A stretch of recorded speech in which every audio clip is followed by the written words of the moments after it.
Perkenalkan, saya Alvina Zahratun Nafiah akan menyampaikan ceramah guna memenuhi tugas UAS mata kuliah praktek ibadah. Assalamualaikum warahmatullahi wabarakatuh. Alhamdulillahirabbil alamin. Wassalatu wassalamu ala asrofil anbiya'i wal mursalin sayyidina wa maulana Muhammadin wa ala alihi washabihi ajmain amma ba'du. Pertama-tama, marilah kita panjatkan puji syukur kepada Allah Subhanahu wa Ta'ala yang telah memberikan rahmat serta hidayahnya. Kedua kalinya, salawat serta salam semoga tetap tercurahkan kepada baginda Nabi Muhammad SAW yang telah memberikan kita dari zaman kegelapan menuju zaman terang benderang, yakni ad-dinul Islam. Ketiga kalinya, di sini saya akan menyampaikan ceramah dengan judul Ikhlas, mudah diucapkan, sulit dilakukan. Beberapa orang mungkin mengatakan bahwa sabar dan ikhlas terlihat seperti pinang dibelah dua. Namun di antara keduanya berbeda, bahwa sabar adalah ada di saat kita menunggu keputusan Allah. Sedangkan ikhlas adalah setiap melakukan segala perbuatan hanya untuk Allah, dan juga menerima apapun yang telah diputuskan oleh Allah. Saya mulai dengan sebuah kisah.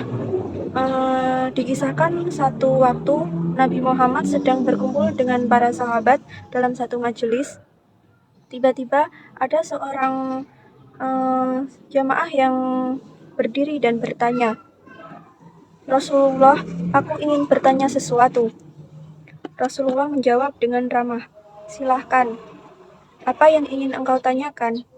Dengan sikap yang agak tegang, sang sahabat itu pun bertanya dengan rasa penasaran, "Siapakah di antara kami yang akan masuk surga ya Rasulullah?"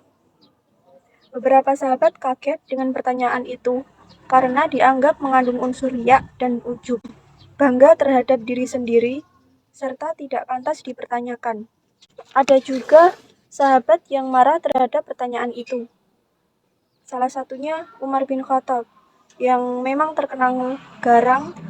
Umar langsung berdiri dan mengeluarkan pedang dari sarungnya untuk menebas kepala sang penanya. Rasulullah segera memberi syarat kepada Umar untuk duduk, dan Umar pun kembali duduk. Jika Rasulullah tidak memberi syarat, mungkin kepala orang itu sudah terbang. Rasulullah tersenyum mendengar pertanyaan itu, dan kemudian beliau menjawab, "Kalian semua lihatlah ke pintu.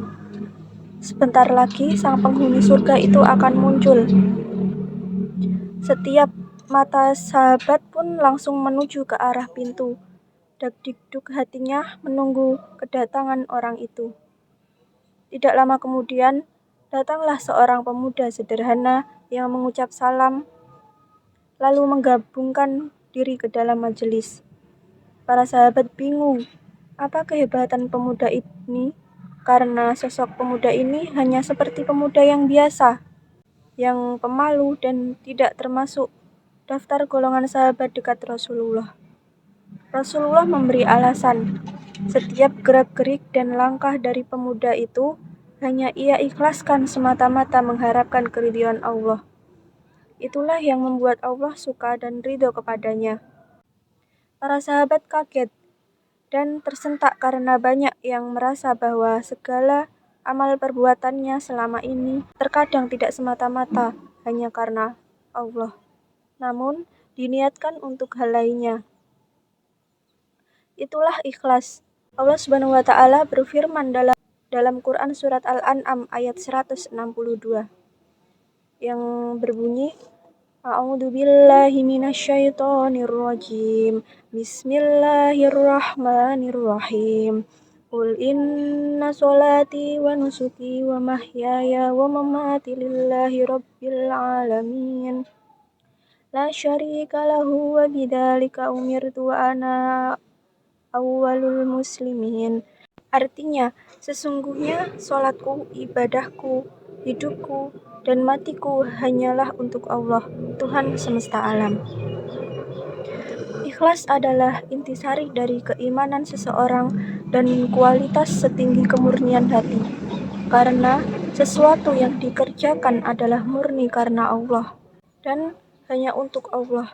Dalam setiap perbuatan, hal yang pertama kali kita harus lakukan adalah bertanya kepada diri sendiri, apakah niatnya berikhlas untuk Allah atau ada niat lain di belakangnya. Rasulullah bersabda, "Innamal a'malu binniyat wa innama likulli imri'in ma nawa." Yang artinya, sesungguhnya segala amal perbuatan itu bergantung kepada niatnya, dan setiap orang akan mendapatkan balasan tergantung pada niatnya. Kalau kita melakukan perbuatan hanya dengan niat karena Allah, maka keridhaan Allah akan kita dapatkan. Tapi kalau tidak, bersiaplah karena biasanya kekecewaan yang akan didapatkan. Selain itu, keikhlasan juga bisa dilakukan dengan menerima segala ketentuan yang telah didapatkan oleh Allah untuk kita. Misalnya, kita ikhlas kuliah di universitas yang sebetulnya tidak diinginkan. Kita ikhlas bekerja di tempat yang mungkin gajinya tidak sesuai dengan harapan. Kita ikhlas menerima ujian dan cobaan yang telah diberikan oleh Allah untuk kita dan seterusnya. Dengan demikian, bentuk keikhlasan seperti itu akan menuntun kita untuk menjadi hamba yang bersyukur, dan dengan rasa syukur itu, maka seperti janji Allah pasti akan ditambah nikmatnya. Dan ingatlah, tatkala Tuhanmu memberitahukan, sesungguhnya jika kamu bersyukur, pasti kami akan menambah nikmat kepadamu. Dan jika kamu mengingkari nikmatku, maka sesungguhnya azabku sangat pedih. Quran Surat Ibrahim ayat 7. Keikhlasan harus dilakukan di 3 hal, yakni sebelum melakukan perbuatan, ketika sedang melakukan perbuatan, dan setelah melakukannya. Iblis berkata, "Ya Tuhanku, oleh karena Engkau telah menetapkanku sesat, sungguh akan kuusahakan agar anak manusia memandang indah perbuatan dosa yang tampak di bumi, dan aku akan sesatkan mereka semua, kecuali hamba-hambamu yang ikhlas di antara mereka." Quran Surat Al-Hijr ayat 39-40. Seperti yang kita ketahui bersama, Iblis adalah musuh terbesar bagi umat manusia. Ayat di atas semakin menegaskan dan menggambarkan betapa jahatnya rencana iblis dengan mengganggu anak manusia. Dia telah berjanji dengan segenap tenaga dan kekuatan untuk menyesatkan seluruh anak-anak Adam yang tidak memiliki keikhlasan dalam mengerjakan sesuatu. Jadi, jika tidak ingin diganggu oleh iblis laknatullah, maka mulailah untuk melakukan segala perbuatan dengan penuh keikhlasan. Lawan dari ikhlas adalah riya, yaitu melakukan amal perbuatan dengan tujuan agar mendapat pujian atau balasan dari orang lain. Riya berasal dari bahasa Arab ro'a yang berarti melihat atau mengatur segala sesuatu agar segala perbuatan yang dilakukan dilihat orang. Riya tentunya bukanlah perbuatan yang baik. Bahkan Allah menyamakan orang-orang ini dengan ciri khas orang munafik. Allah berfirman, "Sesungguhnya orang-orang munafik itu menipu Allah, dan Allah akan membalas tipuan mereka. Dan apabila mereka berdiri untuk sholat, mereka berdiri dengan malas. Mereka bermaksudnya dengan sholat itu di hadapan manusia.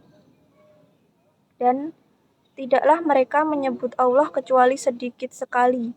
Quran Surat An-Nisa ayat 142.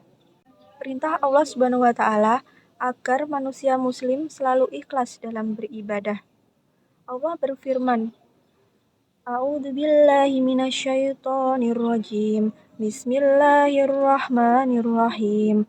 Inna anzalna ilaikal kitaba bil haqqi fa'budillahu mukhlishan lahuddin." Sesungguhnya telah kami turunkan kepadamu kitab Al-Quran dengan kebenaran. Oleh karena itu, Beribadahlah kamu kepada Allah dalam keadaan ikhlas baginya. Quran Surat Az-Zumar ayat 2.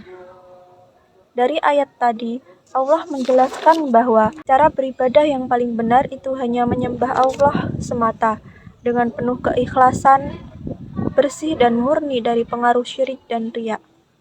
Oleh karena itu, hendaklah beribadah ditunjukkan kepada Allah semata, bukan karena ingin dipuji oleh manusia. Cukup sekian sedikit ceramah yang bisa saya sampaikan. Kurang lebihnya saya mohon maaf. Wassalamualaikum warahmatullahi wabarakatuh.